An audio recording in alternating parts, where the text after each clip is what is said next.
a warm welcome to you from wherever you are in the whole wide world, and welcome to Mind Your Business. Now, Mind Your Business is a program that we bring to you every single Tuesday to make sure that we set our minds on the right thing, and that is the business of the day. A lot of the time we like to mind other people's business. We like to mind what they're doing, how they're doing it. But today we mind that business that's making you your money, and how to grow it and ensure that it makes sure that you are taken care of.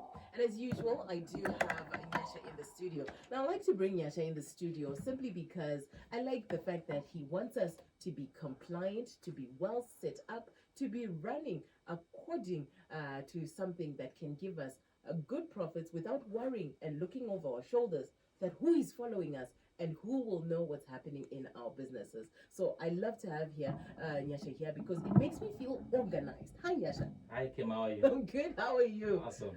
You make me feel organized, and you've actually forced me to be organized. You have to be, yeah. You have to be organized, and I've actually seen that. I'm not sure if you like confidence. Definitely, and Hana Yakadzikama is important, especially if you're going to grow your business. Yes. So there's a process of making businesses bigger and more successful over time. Yes. So let's talk about that. What is business growth? How do we get it done? So business growth, or kukudza business, it's something that is very important. You know, I ask people at times, why are you in business if you don't want to then grow the business? Or do you want to move from one level to the other? You know, they say from one level of glory to the next. So a lot of people, they don't really understand in terms of what Sakandita say. They look at it as though it's something very complicated or something very foreign. But you'd find that simple things such as increasing your sales, that's an element of business growth. Business, finding new markets and establishing yourself in those new markets. Be it you have to comply for you to enter into those new markets. Fact you are into a new market that can give you new revenues or more revenues rather. Your business is growing. New products or services. You know what? Let me also add this to the mix as well. Those are all elements that contribute to business growth. So people might want to say, but in an economy, if the economy is struggling, whatever, but you find in that same economy where people are struggling, other businesses are still growing. Yeah, that's very true. All right, so we're supposed to be talking about our increase in sales. You are talking about new markets and the products and services that we can give that are new as well. Yes. So why is all this important? So business growth is very important. You know, it allows you to broaden your supplier base. So let's suppose you were negotiating with your suppliers maybe for 1,000 units of whatever it is that you would want as raw material. When you can expand into new markets, you are able to go to your supplier and say, you know what, I would want 1,500 units, but because I'm now ordering more, you can negotiate new terms. It places you in a position to be able to negotiate new terms, to get proper suppliers, and even that broadening of your supplier base. It's very important in business. It also helps you to boost your credibility. You know, if kanandaka mboya mbaba shop mako mune mugeri 1, then dozoya mane ageri 3, mane kasinka kanaka na ugezwa msoro. Exactly. Everyone wants to associate you with that person. Yes. Even if at times I am not really, my revenues haven't really changed, but let me just add 1 or 2 things into my company, into my reception area, where someone comes and says, this has changed. You know, people want to associate with that because they are coming to you so they can get a product or a service that can take their life or even their business to the next level. So if they then see you are just stagnant, it doesn't reflect well. So, positioning yourself and pushing for growth is very important. It also even increases your stability as well going forward. Because when your business grows and your revenues grow, you find you've got a cash flow base to be able to do what it is that you want to do, and also to be able to take care of your business and even family if there are any unforeseen circumstances, health or anything. You have enough cash flow to be able to cover that. So I would recommend and say that business growth should be at the very top of your desire and motivation to be running that business, waking up every day business round, not no, you have to move from that. Then also, business growth allows you to increase your profits and your wealth. But the thing with business growth that I must also mention is, if it's too fast, it can be unsustainable. It can strain your financial resources. It can strain your human resources. So you have to grow your business in accordance with how you are planning to grow your business. Your key motive has to be, I want to grow my business. This is my plan. Then you act in accordance to that plan, reacting more to the different changes that occur in the environment. All right, so if you're just listening to us, we are with Mr. Nyasha Hove. He is not only a businessman extraordinaire, but he also is into business development and actually getting you very compliant in all things and matters that regard in your business. So we are talking growth. We are talking how to amplify your efforts and make sure that you're doing it the right kind of way. So if you've got any contributions, if you've got any questions for him in regards to your business, in regards to the growth strategies you want to put into your business, or just in general how to even start your business and make sure and set up so that it grows well, come through on 0712-831-172, where we talk the business that matters and we mind our business. All right, so we want to get into it. What are some of the factors that affect growth when somebody decides that it's time for me to move to the next step? Okay, so when you're looking at factors that affect growth, you need to have the ability to do, we're not calling it environmental scanning, kuongorora environment in operate a business. So you look at your political environment, say what sort of laws are in play that affect my business, what sort of policies. Maybe you'd find that you're in agriculture, and we have a government currently that is pro-agriculture. All right. So you find that you might actually be in a good space. All right. To exploit my policies are able to position your business nicely.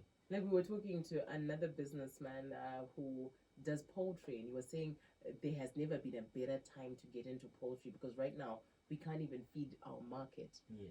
So let alone export. So if you're doing poultry, especially a bushfield, like a free range chicken, it's the best time to get into it because there's too much of a market.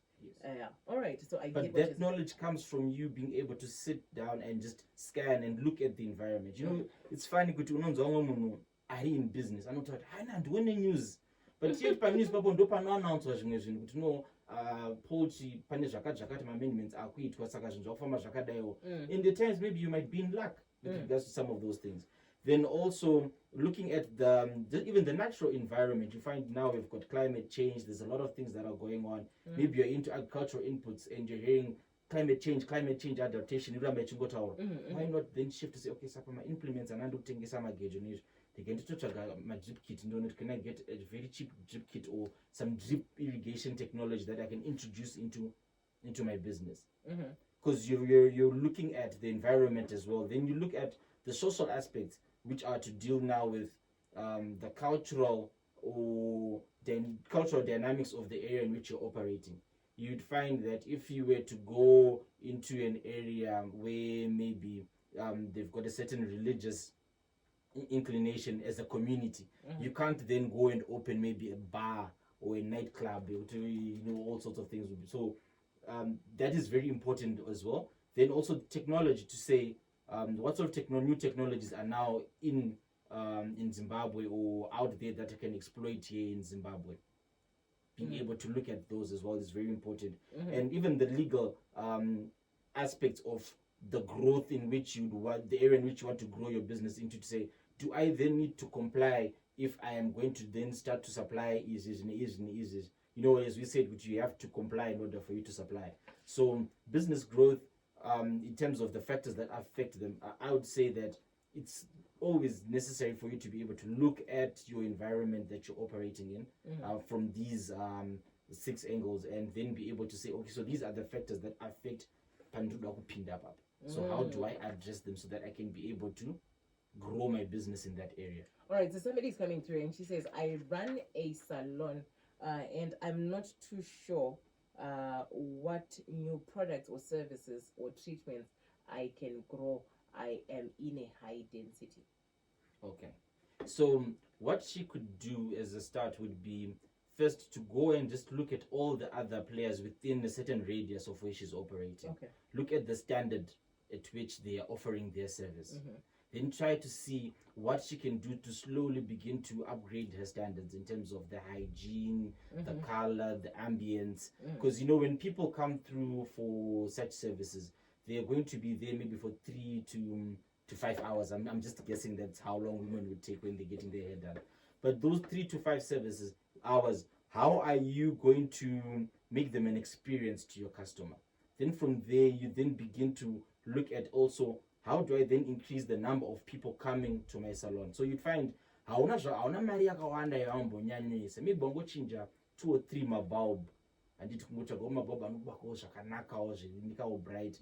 Wachinja out, okay, kana vanhu vakugeza some sort of novageza nemvura inopisa or whatever it is. And small things small that can things, make a yes, huge difference. yes. Somebody else is coming through onto the platform. I'm going to ask just 2 questions between our talks. Okay. Auntie, how do I make customers loyal? Because I think when someone says, how do I come, because for you to grow, you need to sort of have a customer base. Customer base means they need to be a bit loyal, right? So Hans, how do I make sure that my customers become loyal to me? Okay, so it depends on the business that you're in. Are you providing a product? Do you sell a product, or are you providing a service? So the key thing is to make sure that you serve your customers properly. Customer service excellence is key. Make sure that your customers are happy. Because you see, the thing about but they are making difficult customers. every purchase, the thing about paying for any service. Okay. For most people, it's always a grudge purchase. That type of thing. No one feels as though they are investing when they're purchasing your product or paying for your service. So you have to try your best to make sure to and you treat your customers well, you talk to them properly, train your staff if it means for 1 week on customer service training, even just 1 day, because it helps now to ensure that, when I come through and you serve me properly, I will come back. It's very interesting that you say you must train your sales staff. Yeah. My cousin was telling me the other day that any shop I know run a bar. Yeah. So bar is about customer service, really, because there are so many of them. That statistic came out earlier on this year. But she was telling me with my sales yes. So she sent a spy. So apparently the girl got one boyfriend. Like instead of saving my customer, I'm boyfriend, they got to go all day. So other things. So you'd find with my sales, I think I'm at 200, my 300. So you wonder, business school. But sometimes it's because we're not paying attention to our business, and we're not looking at why it is the sales are going down. Because everyone will say, things are going down, they're bad. But it's not bad for everybody. So what are they doing, right? So I think that makes a lot of sense. In a way, because you're in business, but you're forgetting why you're in business. All right. To serve the customer, be it serve them with a product or with a service. So if you don't look into that channel from the what's the process like here, the product coming from me into the hands of the customer, is the customer happy? Okay, do I need to do after sales training? Do I need to go not training itself, but after sales support? Okay, I've sold you a laptop or a computer. I come to your office and I install everything that needs to be installed for you. Hansi, this is coming from Sazinkosi. I love it when people put their names. Hansi, hi, I'm listening to the business talk. Well, I have a question. I just started a poultry chicken project. Now I'm on my 2nd batch. So my question is, how best can I market my produce so that I don't run a loss? Because I think this becomes, especially with electricity, the issues, and trying to get things as fresh as they can to market. This is always people's problems. I find a lot of people find problems with this, trying to get their chickens out to people as fast as possible with only 50, 100, and 200. So I think it's a good question. So what usually happens from some of the people that I've also spoken to do poultry, anotanga okudzake maybe week 1, 2, 3, 4, 5. 6 weeks. 6 weeks mea. Ndine okuka. Ndo pa kutanga kuchita se. So by what point do you start saying ndine okuka? If it means, because you'd find one of the key things with poultry is your cold chain. Okay. We say you're okay, if it's a small player, maybe your refrigerator, for example. All right. So we will know 100 to slaughter in 6 weeks, and we would start the same feed. So garam feed more for about another 3 weeks, which will market continue. As opposed to from the first week, second week, once I honored, okay, my batch is now stable, I've done everything that is required. Yes. Okay. Start to push your chickens from then on. So you're recommending for someone in chicken to say after the first week or two, I've only lost 7 chicks. I know I've got 97 birds.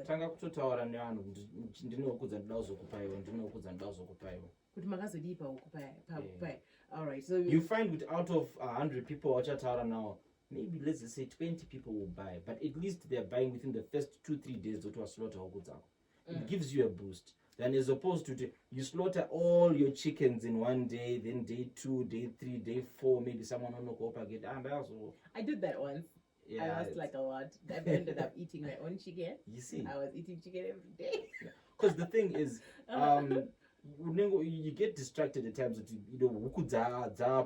so I will focus on but you're forgetting why are you rearing those chickens, because you want to sell them. Somebody from Kimberly Warren Park 1 Unifresh says business marketing is you before the product. Be reliable, be good service provider, hospitality.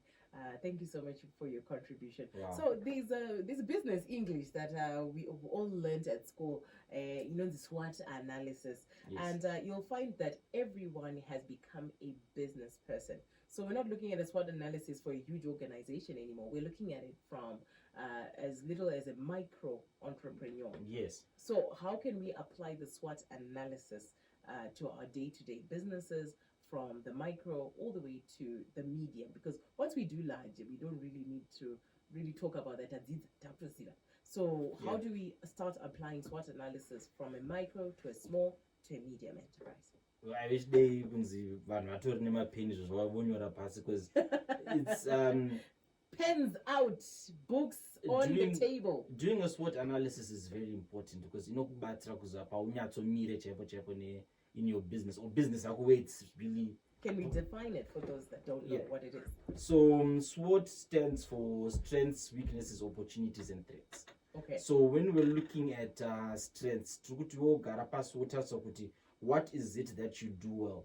Okay. What is it that you have to your advantage? Maybe you've got a certain qualification that's allowing you to that business. Mm-hmm. Maybe like, for example,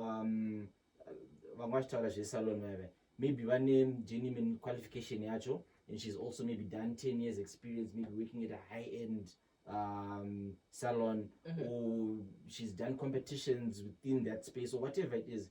Those are the strengths that you have. So I've got connections, I've got this. Those are what we say, those are your core strengths. There could be at times some of the things that have driven you into that business. So, I think I can make money off this. Okay. Then weaknesses, these are primarily areas that you believe you can improve. Okay. Yeah. Areas that you think you can improve. Be the areas whereby if you feel this area I'm too weak in it, maybe I could track someone who you can then partner with on the basis of for this particular area. If I'm offering this service, I need you to just come in and wrap up. Then opportunities, these are the opportunities that are open to you. These can be trends in the market. Mm-hmm. These can be opportunities like we were saying, news. Announce or something and you're in that space. I do remember when we were allowed to go to the border and bring in milli meal. Was it milli meal that we were bringing in and cooking all at some point? Yeah. And people rushed to the border. What? This is an opportunity. It's an opportunity. And some of these opportunities, if you do not sit down to do your analysis, and I'm saying this is something that you could do on a regular basis within your business, you'd find that some of these opportunities you can actually leverage your strengths and make them materialize into cash flow. You see, so the last one being threats is anything that can affect your business from outside. Mm-hmm. Yes, and I would like to say, compliance is not a threat to your business, because we can't call you a business if you're not compliant. So we're looking at other things. Let's say, for example, we cannot call you a business if you're not compliant. I like that one. Why?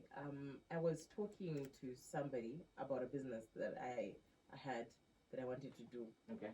And luckily I've registered. Because of Nyasha, I've been forced to register and be compliant. And then they're like, no business, because there's another company in such and such a country and such a country. Then I was like, no, I have registered my business according to the laws of Zimbabwe. Yes. So I will not be worried about anything. They're like, oh, in that case, let's move on. So I was like, wow, the confidence I had to say, no, I've registered my business and I'm compliant according to the laws of my country. Wow, I like that. Business runs as well. Business is hard. I think it gives I would recommend everyone to be compliant. Find Nyasha, somebody, and get compliant because it gives you kind of no, don't worry. I've got a registered company. Don't worry. I'm okay. Because you find is the more you prep up your business, which is going to cooperate in all these markets, it gives you more confidence. But you know, knowing good ndinokwanisa kusvika makuseni ndovhura shop yangu handina ndinotonomirawo padonje kuti nekanzwa fura. You know, it's different now because so those are the people we're saying they don't consider compliance to be a threat. What they would consider maybe to be a threat is maybe theft. So maybe akuisa security yake yakanaka, maybe kana ari a farmer akuti you know what, maybe they can insure my crop. Kuita chibvura mabwe ndine tobacco yangu yanga yakutosvika living stage, or you know, so those are threats. Or maybe akunaye saka let me try and make sure I leverage some irrigation equipment. Who's funding that? You're now mitigating, you're now looking at those threats and saying, how do I mitigate them? Yeah. So SWOT analysis, I would recommend that once in a while, you know, just even for your own personal life, it's necessary because it helps you to introspect and see where you are as a person, as a business. If you're within a partnership, you do your own as a partner. What am I bringing to the table? Wow. Yeah. All right. So we're talking about, I was talking about someone saying to me, what if your business goes outside the country and you're called Take Sure Business, Andy? And then there's Take Sure Business in South Africa and Take Sure Business. Let's talk about expanding into different markets. Let's talk about going regional, going national, international. Let's explore that. What do you have to say about that? Where maybe we're talking about compliance, do you have to go re-register in other countries? What usually happens? So you know, it depends. Are you going to open your business in that country, or are you simply supplying into that country? Okay. Yes. So if you are going to open your business in that country, then you'd have to also then adhere to the laws that are in that country, because they might say, no, Zimbabwe, my company is registered as this. Then you go into South Africa and say, no, you know what, we already have something similar. You have to find a way to then say, okay, how do I comply? Because your goal has to be achieved at the end of the day. And your goal is to open a business, operate it, make a profit. So with regards to expansion now, which is now market driven, you know, you're looking at, you know, like for example, people like manufacturers, farmers, food processors, service providers, for example. You know, we here in Zimbabwe, we are a population of roughly 15 to 16 million, if I'm not mistaken. But if you look at the SADC region, you're looking at a wider population, maybe around 250 to 300 million people. Okay. So you'd find, even when you look at how big multinational corporations back in the day used to do it, like Unilever, you'd have Unilever East Africa, where maybe it would be Kenya, Tanzania, and another country. Then Zambia, Zimbabwe, Malawi, and Mozambique would be grouped as one market, because they had sat down and looked at the demographics and saw that the cultural mechanisms in play across these markets are similar. So these markets have got similar staple foods and they've got similar traditions, so we can just treat this as one market. So you'd find there's certain things that we could have here in Zimbabwe that you're manufacturing, that if you took them to Zambia, for example, it could be a good market. And also you'd find that we've got institutions in Zimbabwe that really facilitate ease of business when it comes to you if you want to be a trader, an exporter rather. So you want to export maybe maveji ako kuBotswana, akunaika kuBotswana. You know, there's organizations such as Zimtrade, there's organizations such as AMA, there's even agreements that we as Zimbabwe have signed into, such as the African Continental Free Trade Area, where you'd find that there's certain incentives that you get when you export to certain African countries. So I would recommend that if you are at a size of business, maybe medium-sized business and above, and you're looking at expansion, market expansion, even look into the region as well. Wow, I like how you're saying us as Zimbabwe, as our president right now is in Italy, also talking about food security and how us as Zimbabwean and Italy can also interchange and benefit from each other. So when you find things like that happening, then you're like, okay, so now I can go into Italy. Because like what you were saying, you need to listen to the news and identify. So that's what you mean. You can't be a business person if you're not in tune with current affairs. So right now, current affairs is the president is in Italy. So like Italy, they'll Mawuyu, are there people with Mawuyu in Italy? Leather, Edward, do they have that? Do they have our fish? Do they have, all these export avocados? Are there people providing avocados? All that, my passion fruits, all these things. Are they exporting? Is there an opportunity to provide? Italy is all about fabric, fashion, and all that. Wow. And information you'd find it's because of the internet. I remember listening to a TED Talk some years back, and the guy was saying that a 10-year-old child in a remote village in Africa, simply because of a phone that has internet, has access to information that the president of the United States back in the 1970s had. All right. Simply because of the internet. If we can utilize that resource to get information, get current affairs, get business trends. Wow. All right. Financing for growth. Let's talk about that. Okay. I know you were talking about different financial institutions that can help us to move. But is it as easy as you say? It's not. Okay. It's not. And the bulk of the times you'd find that we place the blame on the financial institutions. But I would say that from the day you start your business, start positioning yourself so that you can then be able to one day apply or get funding. So a simple thing, for example, we all know that when you go to the bank and you ask for a loan for your business, have you been operating? And proof of operating is your accounts. So start maintaining your records from day one. Start maintaining your records. Every day, start maintaining those records. With time, you'd find as your business grows, you can then be able to actually get an accountant in a proper format. But by the time you go to your bank, you've got something that you can show. Do you know what? I am a going concern. My business has been running. This is what I want. So the first thing when it comes to financing your business for growth is make sure that you keep the financial history of your business from day one. Then also have a relationship with your bank where you can discuss some of these things. They'll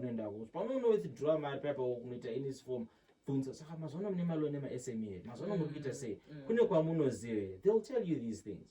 All right. Yes. If you're just joining us again, we're about to wrap up. 7 minutes to go. It's a Tuesday, and we are on Mind Your Business, where we definitely mind the business that matters, and that is the business that puts food on your table and money in your pocket.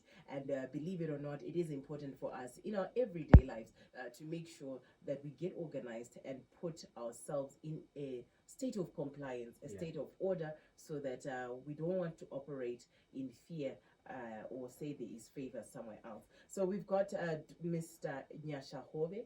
You can find him, I think, on social media. He'll give you his contacts. If you do have questions, if you would like help and assistance to put yourself in order, I think this is something you can look at. But let's talk about seeking. We are saying let's seek the help that we need and apply the wisdom that we're getting on the show right now. Let's get into that. Where can I get the help? Where can I get this wisdom? Because sometimes you want to see, but maybe as a screen at Twitter, how do I know that I'm in the right direction? I mean, you come here once a week and once every so often if you are not busy. But in the meantime, where can I get help? Because sometimes our peers don't give us the best advice because they don't want us to go far. Yes. So where can I get the right kind of advice? So if your peers don't want to give you the right advice, I would say maybe change your peer network. But I would say, get mentors, get mentorship. There are many mentorship programs. Even church, there could be someone who is a business person who's well established. you spending 30 minutes to an hour talking to that person, he can give you 15 years of experience packed in just 30 minutes. That could be very valuable. Look at other businesses that are also growing or in your area and copy. See it. Okay, so well, it's like, for example, that example we gave to that lady with the salon. Could you go and just see the standard that has been set by the other people that are also operating within your area and see where can I improve? They even biblical models for growth as well. If you were to look at I'm not a pastor, but I'm just saying. I was about to say today we are not on Sunday. Yeah, but Sunday the Bible says be fruitful. Okay. Multiply. Yes. So if you have not yet been fruitful in your business as yet to a level where you're saying, sure business, why then do you just want to start off by multiplying? Because now I want to say, can I say it? Yeah. It is not good for a man to be alone. The Bible says that, but I don't think it only means in a relationship, but it can mean networking. Don't be alone in your business. Yeah. Network and find out from others. Yeah, yes, and then through that network, that's how you then get to link up with mentors. Be it you playing a sport where you meet up with people that are well established in their crafts, or you actually go to an expo and you give out cards, whatever it is that you can do for you to be able to get access to information. I'm not sure what can I to my opinion, but get access to people that can help you with information. If it also means going back to school, when you take a short course, end out school. All right. Go to school, do what needs to be done, and do what matters. That's growing your business. Grow your business. Yeah, we are right here on Mind Your Business, which comes to you every single Tuesday from about 10:15 all the way until 11 o'clock. It's just 45 minutes of your day, 45 minutes to set your mindset in the right direction. So just, Nyasha, as closing, just give us some of the best growing startups as an example of what we've been talking about today. Straight after that, maybe also tell us how you can help us in our various spheres to grow our business, and give us your contacts so that we can look for you. Okay. I would say, well, there are many startups, many amazing startups that we have seen over the past 3-4 years, guys such as Yanaya, guys such as Tylerman, guys such as Namadao and what he's doing in the training and consultancy front.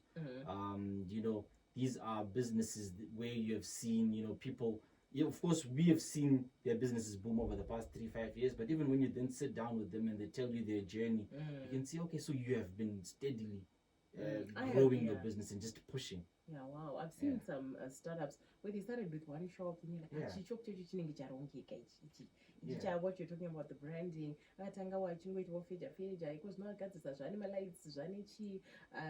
I just want to say kudos to those that are doing well, those that are striving to do better things, those that are trying their hardest to get up in the morning. Advice has been coming through. Hansi, be social, be punctual, be on time, have confidence. Business is profit, and look at the losses and correct them. So thank you to everybody who's been coming through, participating, and being part of the game. All right, so if we do want to get in touch with you, what do we do? So you can be on LinkedIn, but as Ziva Development Corporation. Okay. We're a business development firm. Okay. So it's Ziva Development Corporation on LinkedIn. All right. Then we've got offices here in Harare. That's Corner First and Samoa Marshall. Then also if people want to get in touch with us via our mobile numbers, it's 0786 054 642. 0786 054 642. 642. That's pretty much an easy number. And if you do want the number, I will always give it to you on our WhatsApp platform. Otherwise, for today, thank you, Nyasha, for minding our business. Thank you, Kim. All right. So until next time, remember, it's on a Tuesday. It's bye-bye for now.